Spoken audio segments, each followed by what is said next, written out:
ఏమీ లేదు.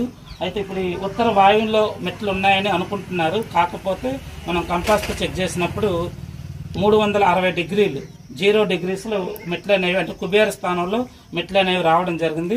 దానివల్ల ఏమవుతుందంటే మనీ బ్లాక్ అయిపోతుంది. ఎందుకంటే కుబేరుడు మనకి ధనం ఇస్తాడు, అన్ని ఇస్తాడు కాబట్టి అటువంటి కుబేర స్థానంలో మెట్లు నిర్మాణం జరిగింది కొంత భాగంలోని. కాబట్టి ఆ యొక్క మెట్లు మనం తీయలేం కాబట్టి కట్టేసాం. ఏదో ఇక మనం చేయాల్సిన పని ఏంటంటే భగవంతుడిని భారం వేసి తప్పులు మన్నించమని చెప్పి వాస్తుదేవునికి ప్రార్థించుకొని ఇక మెట్లు దోష నివారణార్థం సార్కి ఒక చిన్న పూజ అనేది ఇక్కడ చేయడం జరిగింది. అదేవిధంగా చూసుకుంటే గనక ఇక్కడ చూస్తే గనక మెట్ల కింద బాత్రూమ్, చాలా మంది మెట్ల కింద బాత్రూమ్ ఉండొచ్చు కదా అని అనుకుంటూ ఉంటారు. కాకపోతే దానికి కొన్ని కండిషన్స్ అనేవి ఉంటాయి. అవి నిర్మాణం జరిగేటప్పుడు కేవలము మీ బాగా వాస్తు తెలిసిన వాళ్ళైతే చెప్పగలుగుతారు మెట్ల కింద ఏ విధంగా బాత్రూమ్ అనేది అవసరమైతే మనం పెట్టుకోవచ్చు అనేది. ఇక్కడ ఈ బాత్రూమ్ ఎందుకు తీసామని చెప్పానంటే సార్కి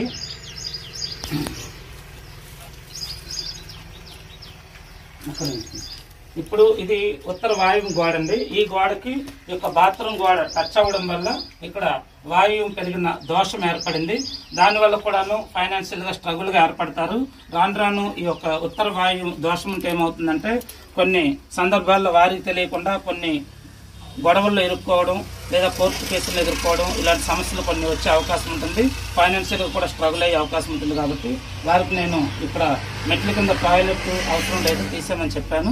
ఒకవేళ కావాలనుకుంటే కనుక ఈ మెట్లను చూశారు, ఈ గోడ తీసేసి ఈ మెట్ల కింద మాత్రమే టాయిలెట్ అనేది అవసరమైతే అవసరానికి బయట వారు ఎవరైనా వస్తే ఒక కామన్ బాత్రూమ్గా ఉండడానికి అంటే ఈ మెట్ల కింద మాత్రం సెట్ చేసుకోవచ్చు. కానీ ఈ ఇంటి గోడకు మాత్రం ఆనుకొని ఈ యొక్క ఎక్స్టెన్షన్ అంటే ఉత్తర వాయు దోషం ఏర్పడింది. ఇక్కడ అర్థమైంది కానీ మెట్ల కింద బాత్రూమ్ ఎలా కట్టుకోవాలంటే గోడకి టచ్ చేయకుండా మదర్ వాళ్ళు అంటే ఇంటి గోడకి టచ్ చేయకుండా మెట్ల కింద బాత్రూమ్ అనేది నిర్మాణం చేసుకోవచ్చు అవసరం అనుకుంటే. దీన్ని కావాలంటే మీరు ఉంచుకుంటే ఈ కింద నుంచి ఉంచుకోండి అవసరం అనుకుంటే, లేదు బయట కట్టుకుంది. అది ఎందుకంటే చాలా మంది ఇల్లు కట్టిన తర్వాత డాబా పైన అంటే టెర్రస్ పైన వాటర్ ట్యాంకు చాలా మంది నైరుతిలో బరువు ఉండాలనే ఉద్దేశంతో వాటర్ ట్యాంక్ అనేది పూర్తి నైరుతిలో పెడుతూ ఉంటారు. అది చాలా తప్పండి.